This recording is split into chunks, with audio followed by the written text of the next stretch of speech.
Hey guys, welcome back to the Workbench. Today we're going to talk about what has been one of my most heavily requested topics. And the way that people usually request this topic goes something like this. I can't believe you did a whole video about David Moss and didn't do a video about Burton. And what I've said to these people is, there's a lot of information out there already about Burton. There are people that knew him well, that are still living, that are still involved in fans. Hear the stories from them. Get the information from them. And I still encourage you to do that, but since people keep asking for it, we're going to talk about Burton. And we're going to talk a little bit about Casablanca. Again, there are people out there that are much bigger experts in Casablanca than I am, but it's impossible to talk about Burton without talking about Casablanca. So let's dig in. So Burton was born in Hollywood in 1928, so he was a native Californian. His father was a CPA. His father was named Roy. His mother, Zita, I hope I'm pronouncing that correctly, was one of the first female building contractors. She built homes on a street that she named Burton Way. I find that really interesting because it seems like his mom was probably the bigger breadwinner. CPAs don't usually make a whole lot. It's not a low-budget job, but it's not like somebody who builds houses and does contracting. So she was probably the primary breadwinner, and that probably really shaped his view growing up. So he attended military academy and later the Marine Corps. And there's a story about when he was in the Marine Corps, people would ask him his name, and people would think he's being smart, so he'd have to clean the latrines. If you don't know what latrines are, it's the big communal nasty bathrooms they have in military barracks. And they'd say, "What's your first name?" "Burton." "What's your last name?" "Burton." And they'd think he was being a smartass, so they'd assign him to clean the bathrooms, and it happened multiple times. But as we all know, that was legitimately his name. His first technical interest was actually slot machines and gaming equipment. He bought his first slot machine when he was 12 years old, and he brought it home on the red car trolley that ran in front of his house. Trains are going to be a constant theme in this, so let's keep an eye out for that. Another early interest of his was photography, and in fact, one of his first jobs was he worked as a photographer for a local paper. He opened a machine shop in 1954. He got married in 1962, and he had 2 sons and a stepdaughter from that marriage. While he was married, he lived across the street from a man who collected trains and had real steam locomotives in his front yard. So again, the trains are going to be kind of a reoccurring theme here. He sold his machine shop in 1969. Now, there's one article out there that says he worked in aerospace in the early 70s, and I can't really confirm anything about that. There is a company called the Burton Engineering Consulting Group that opened in California at about the appropriate time that very well could have consulted to the aerospace industry. It's a little weird because he didn't have any collegiate background in something that would be relevant to aerospace that I know of. But, as we know, he could sell just about anything, so he could probably sell his knowledge on a topic that he might not have been formally educated in. So again, there's only one article out there that says that. Take that with whatever you will. Also in the early 70s, he opened an antique store and founded what was then known as the Burton Company. And he opened his antique store in a former train station and filled it wall to wall with Nickelodeons, which are kind of an old style jukebox, slot machines, roulette wheels, gumball machines, and chandeliers. You could kind of get the idea of what he was into. He would restore them and sell some and keep others. What spurred his interest in ceiling fans was a visit to a restaurant in New Orleans called Kolb's. I've heard that this visit was in 68. I've also heard 72 and 73. There's different sources as to when this actually happened. But Kolb's had a bunch of belt drive ceiling fans that were, probably close to 100 years old at the time, and they were powered by a crank. And that was kind of a novelty at that restaurant, is you'd go over there and you'd crank it up and then the fans would go. And he was fascinated by that. And he decided that he was going to try to build something like that. And so he founded the Casablanca Fan Company in 1973. And so he started by renting a 3,000 square foot warehouse. 3,000 square feet is not huge. Next to the old Pasadena train station, and that was his office and showroom. He installed train whistles on the roof and he would blow the train whistles whenever, because he's next to the train station, whenever the trains came by. So here's some stories about some of the people he hired early on, and I'm going to read these from my notes. Again, we know the first person he hired was Tom Frampton, who was his teenage apprentice, who then went on to be the head of the Casablanca Specialty Fan Company, and then left that and became Fanimation. So we know that story. I've already got that documented in videos with Tom. Here are some other early employees that he brought in. He had a friend named George Watson that owned a small machine shop. They'd known each other for 25 years. Watson had recently retired, and Burton felt that Watson was the person he absolutely needed. And Watson said, "I'm sorry, my working days are over." And he finally agreed to serve as a consultant for 3 days a week. And then Burton asked him again. Watson said, "I'm 70. I'm too old for this, and my knees hurt so much I can barely walk." So Burton's solution was to buy him a golf cart that he could then drive around the facility.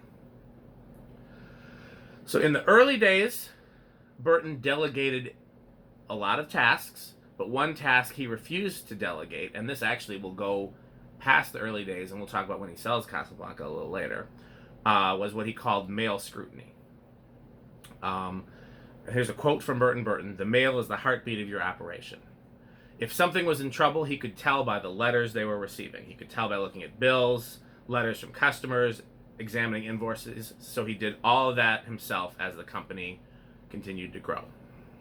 In the early days, he would give out $50 bills as bonuses, and then later, as they grew, he would do quarterly profit-based bonuses, but he always gave them out himself. From the very start of the company, he would walk through the factory twice a day, and he would, notice things like if something isn't stacked well or fire exits are blocked. We're going to jump ahead just a little bit, but in 1980, they moved into a much bigger facility, and there were 200 yards between the two main buildings, and Burton would ride his bicycle between the two buildings, and he bought bicycles for his managers, so that's how they could get between the buildings. So here's another example from 1979. He drove in a 1965 station wagon. He says, "Look what I bought. What are you going to do with that?" And Burton wasn't sure, but he said, "Well, why don't we raffle it off to the employees?" And they collected $1,000, which is probably way more than the station wagon was worth. So he just added more prizes and plus $200 worth of gasoline. And according to Burton, the man who won the car had tears in his eyes. He would do things like decide on a Thursday that they were going to have a company picnic on Saturday. Here's another story. One morning, he decided that the factory parking lot was too sterile and needed trees. Within hours, he had concrete cutters there and trees. He then left for Europe, and he would call every 6 hours. "How are the trees? Are they getting enough light?" Here's another example. Just telling stories about what he was like when he was managing Casablanca in its, 73 to 81 era. Another example, he decided that workers who were working on painting fans, they were on the paint line, had to walk too far to the bathroom, but there was no sewer nearby. He spent $10,000, which was a lot of money in those days, to install the plumbing and a pump that would push the sewage up and over 250 feet across to a sewer. And he had it done within 5 days. Just examples of if he wanted to do something, it got done. Here's another, again, these are all stories that people have documented that I'm just retelling from the notes here. One day, with no warning, no advance warning, he grabbed some of his managers and piled them to his car. "Where are we going?" "To see the giant earth movers I noticed on the way to work," Burton replied. Another time, he took his managers on a spur-of-the-moment test ride in a Gulfstream 3. Another time, they flew to Seattle just to visit one of their big dealers in Seattle. Again, all spontaneous trips. When they showed up and nobody was there, Burton insisted they rent a car and take a ferry to an island he wanted to see.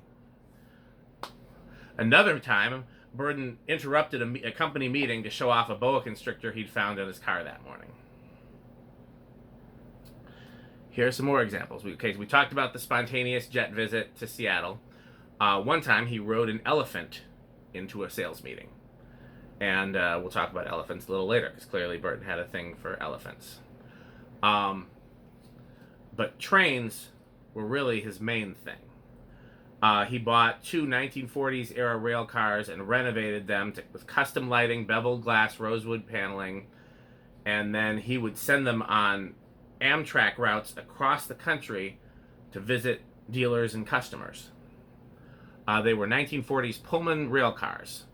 They typically ran on a 32-city tour to Casablanca dealers. One of them, or possibly both of them, I don't know how naming trades work, were called the Spirit of Success.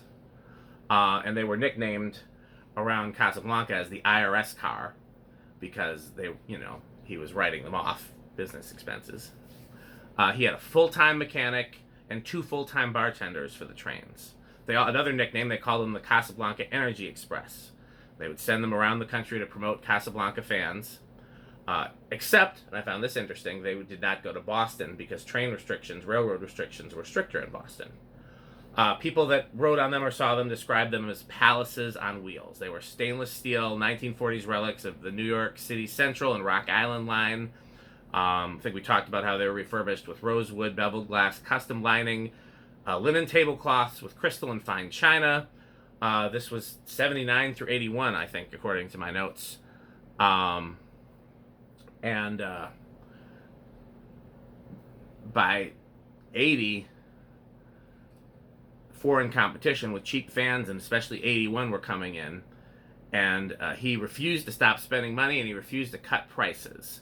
I'm looking for a quote from him I have somewhere here in the notes where he says, I don't like the low end of the market. It's not a challenge to get out there and see how cheaply you can make it and how cheaply you can sell it. So he bought the trains for himself, but he made them a part of Casablanca. And here's another Burton quote. It's pretty easy to sell a customer if you invite him on board a train and take him on a trip. You've got a captive audience. So, again, trains. Anywhere Amtrak would let him, he would take the train, and he would invite customers on board, and he would take them on trips in the trains. There's a customer that's quoted here saying she would never forget the trip she took from San Antonio to New Orleans. The cars were packed, the crowd was enthusiastic. At one point, Burton turned around to her and said, "Who are all these people?" In Burton's hometown of Pasadena, he painted a warehouse, had a lawn put down, planted flowers, unfurled a red carpet, and stationed security guards all around. There was popcorn vendors and parking valets, and then he pulled the train right up beside the warehouse and invited the public aboard for 2 days. I have this note down here twice, but I think it bears repeating. He once rode into a sales meeting on an elephant. At a company sales meeting in Las Vegas, he pulled up in his flashy sports car and emerged carrying a large radio, accompanied by 2 female escorts. Once inside, he ignored the sales receding, grabbed some salesmen, and started up a game of craps. So in 1975, which is when they really started selling real fans, they were selling about 1 million profits per year. A year later, 1976, 7 million. Demand became so crushing that Burton had to build a 12,000 square foot, 24-foot high warehouse in 90 days. By 1980, with sales at 42 million, Casablanca had spilled into 10 buildings in Pasadena. So apparently the refurbishment of the railroad cars cost over $1 million. He built floats for the Rose Bowl parade, and we'll talk about that a little later. And he made a promotional film in which one of his ceiling fans appeared to almost decapitate him. I think we're going to talk about that later, too. He used to hand out t-shirts that read, "Blow your wad, cool your bod," with Casablanca fans. To draw attention to the belt-driven models, he asked his lawyer's wife,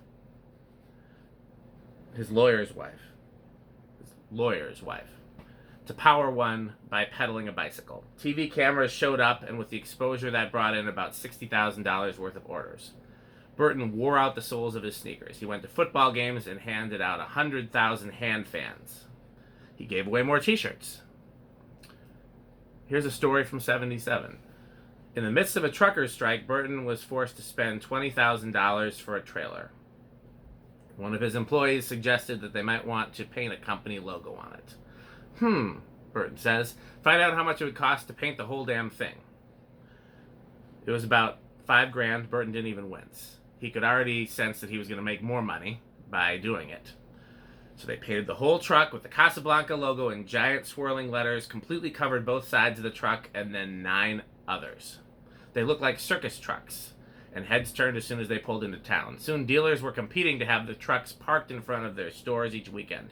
They would stage mini carnivals in front of the stores outside of the trucks. Dealers would sell hot dogs, balloons, t-shirts, and truckfuls of ceiling fans. It wasn't unusual for a truck to begin the weekend stuffed with about 700 fans and return to the headquarters empty on Monday. By then, it was easy to forget that it all started with a trucking strike. In 1979, Burton bought a former jewelry building, like a jeweler's, like a jewelry company, that had hundreds of animated displays. Like, you ever seen the rotating displays for jewelry? But this was a very big, jewelry showroom that had hundreds of them, and his intent was to turn it into a museum. He bought an orchestrion, which is an automated symphony, kind of like what they have at House on the Rock, to restore and add to the museum. He bought it from the Smithsonian, by the way. That's not in my notes, but I happen to remember that. Casablanca's sales force never knew what to expect. At one point, reps and dealers started complaining about everything from delivery to quality control. How did Burton answer the complaints? He made a movie. He spent $9,000 on a filmed report about the company's progress. In it, Casablanca's quality control inspector is blind. The company's scientific delivery schedule shows employees throwing darts at maps. The unique fail-safe backup accounting system consists of an abacus. Throughout the movie, Burton mispronounces the name of the company. I don't think I've seen that movie. If it's available on the web, if anybody else has it, link me, because I don't remember having seen that one. In that movie, by the way, and Burton's on there mispronouncing the name, because the whole point of the movie is that they're inept. He's wearing a tie. And that's significant because Burton hated wearing ties. He once was quoted as saying he would rather be whipped than wear a necktie.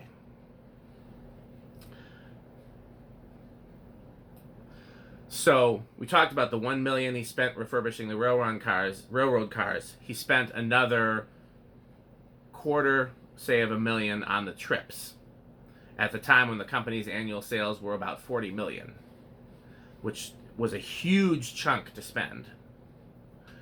But, in quoting Burton again, it had a lot more value than a major advertising campaign that comes and goes. You might consider the train a distraction or self-serving, but we got a lot of mileage out of it in terms of publicity. Because what would happen would be the local papers would write up about the train, customers would read about it, and go to the dealer. And the dealers, 20 years later, remembered going on the train rides. So, remember I mentioned that he had put floats in the Rose Bowl parade? Well, the biggest one was in 1982. Casablanca had a Rose Bowl parade float drawn by, I've read 2 different accounts, 12 elephants or 13 elephants. It was apparently his lifelong dream to have a float in the Rose Bowl. He'd seen his first Rose Bowl parade in 1932. Casablanca's float broke so many rules that it was not eligible for a prize. This is kind of a throwaway random note, but I don't know where else to include it. I included it here because of the year 1982. Apparently, Burton sold 5 Centennial models. You guys know the Centennial model. There's one right over here. That was one of their most expensive fans. It was a limited edition, cut crystal and copper and all that. Burton managed to sell 5 to a horse breeder to put in his stable in Fort Worth, Texas. I highly doubt the fans are still there, but that would be something to see. 5 Centennials in a horse stable. When you called Casablanca during the Burton era and you were put on hold, the hold music was the soundtrack from the movie Casablanca.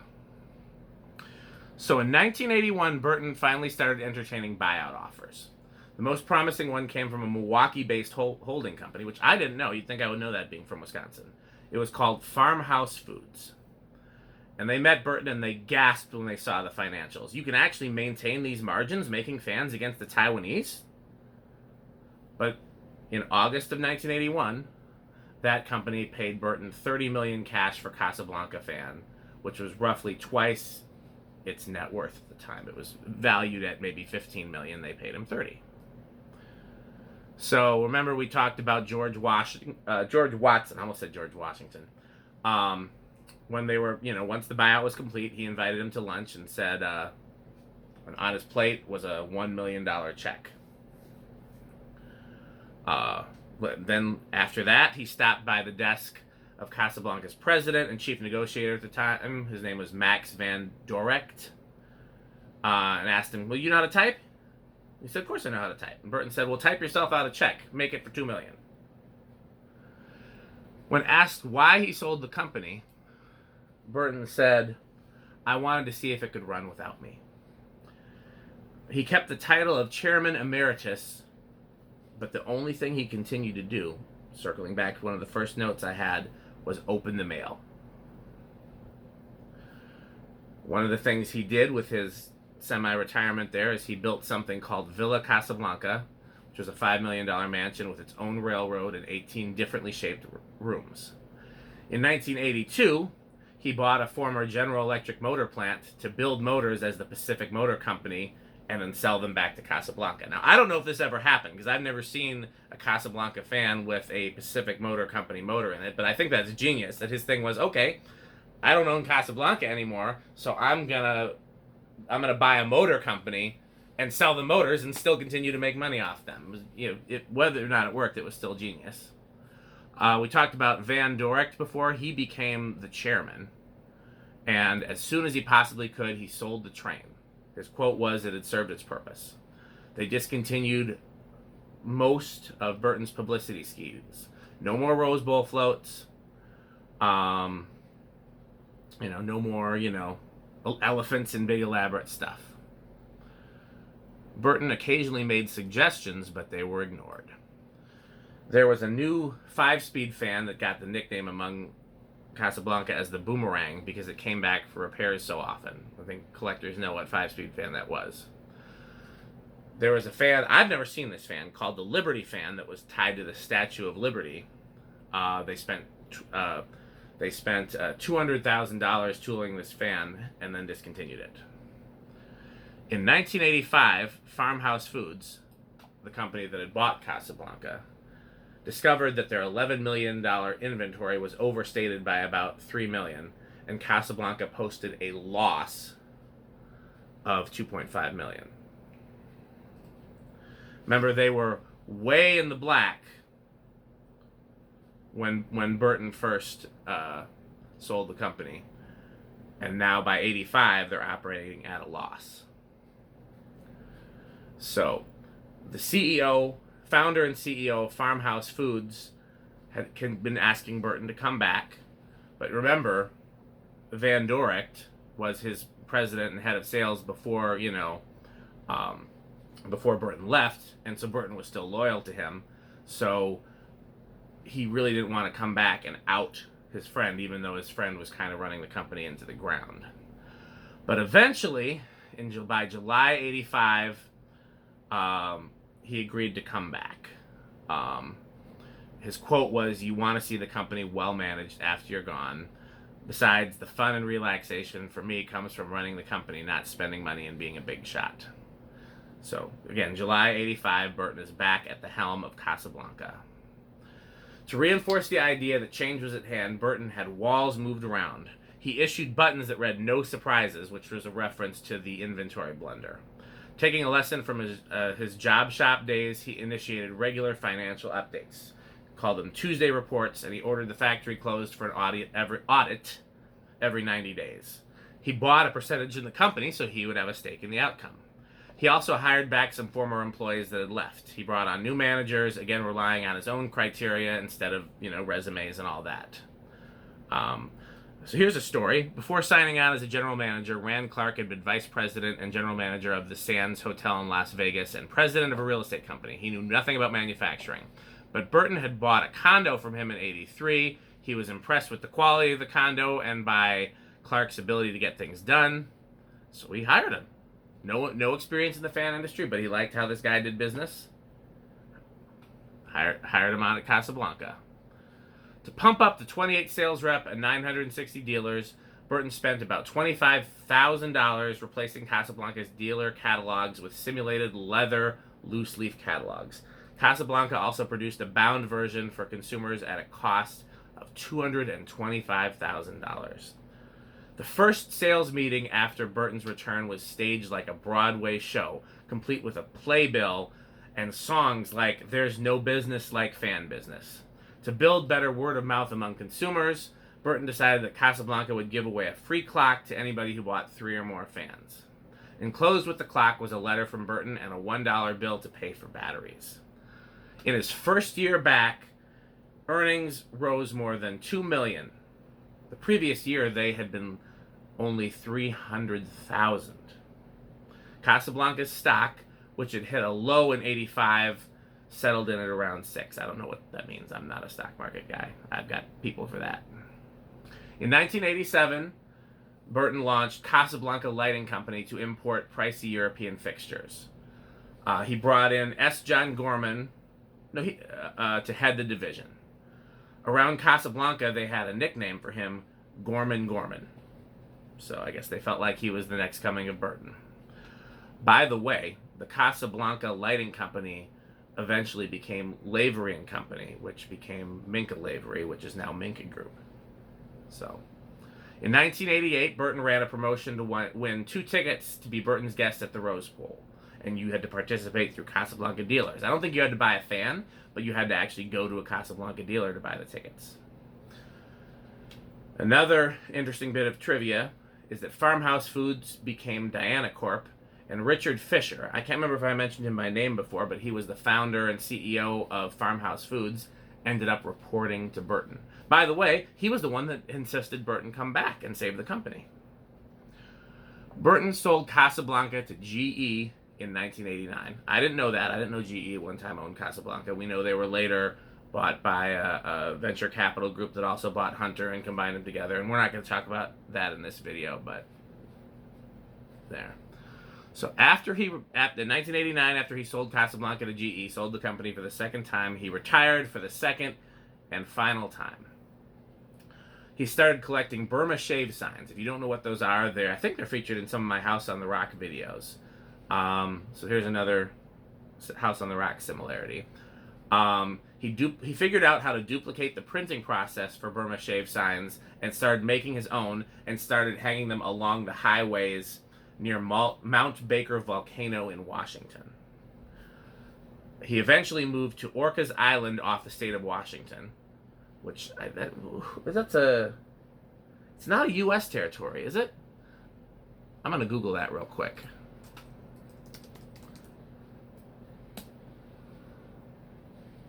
No, it's technically part of Washington, but it's off the coast.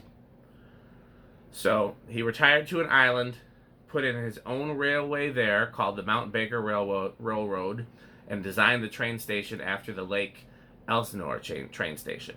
He remarried in 1991 and died in 2003. So there we have it. That is the history of Burton and all of the Burton stories that I could find, both ones that have been told to me personally as well as ones that I found on the web. I hope you have enjoyed learning about Burton and hearing all of these stories. I think the biggest takeaway is people have often referred to him as the P.T. Barnum of ceiling fans. And that not just because of the carnivals and the elephants and the more literal comparisons, but because he was that type of salesman where what he really sold was spectacle. And that's what made his company great. And that's what made it very hard for his company when he wasn't there, because you can't teach somebody to be like that. Either they are or they're not. And it's interesting because ultimately Burton is single-handedly responsible for the reason that most ceiling fans are in homes today. If you think about it, even with the energy crisis and everything in the late 70s, Casablanca predated that by selling fans that weren't even functional. It was about selling the atmosphere and selling the style and selling the experience. And then at least 2 of his sales reps went on to found their own ceiling fan companies, and almost every design that came after that was copying one of his designs, which, again, a lot of those were replicas of antiques fans because he was an antiques dealer. But if it weren't for him, we definitely wouldn't have had David Moss, and we wouldn't have had the mass influx of Encon fans and the other brands. We wouldn't have had any of the other American brands, Southern Fan and Old Jacksonville and Homestead and all the other companies that were copying Casablanca. The reason why most homes have a ceiling fan today, 2022, dates back to Burton. And it's because he fell in love with ceiling fans and sold them as larger than life. And so it's just fascinating that one person really do more to their personality than their specific skill set or business could have such an impact on an entire industry. So, I hope you've enjoyed this video. Please like, comment, subscribe, hit the notification bell, all of that stuff. As always, thanks for watching, and we'll see you next video.